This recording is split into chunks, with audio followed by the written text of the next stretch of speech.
এই যে ভোট আসছে, আপনারা একটা রং ছায়ের জন্য গলাটা ফাটাইয়া ফেলবেন, ঠিক কিনা?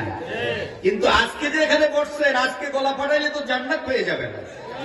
কথা বলেন না কেন? জান্নাত তো বিক্রি হচ্ছে, এখন ভোটের মাধ্যমে জান্নাত বিক্রি হচ্ছে। কথা কয় না? আজকেও দেখছি একটা পিঠা খাইছে, কোন জায়গায় জানি যায় কইতেছে দাঁড়িপাল্লায় ভোট দিলে জান্নাত দেওয়া হবে। জান্নাত বিক্রি হচ্ছে দাঁড়িপাল্লার ভোটে। এই তো কথায় কথা চলে আসছে, এখন কইবো আঙ্গ বদনামি করে।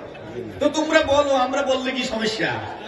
দাঁড়িপাল্লায় ভোট দিলে জান্নাতে চলে যাওয়া লাগবে, আর কিছু লাগবে না, আছে না?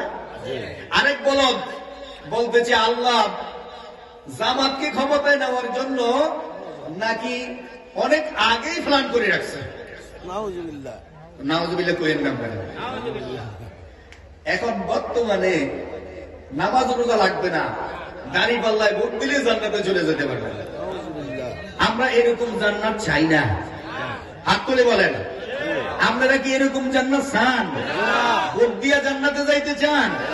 আমরা পরীক্ষা দিয়ে জান্নাতে যাইতে চাই। আল্লাহ আমাদেরকে কবুল করুক, আমিন বলেন।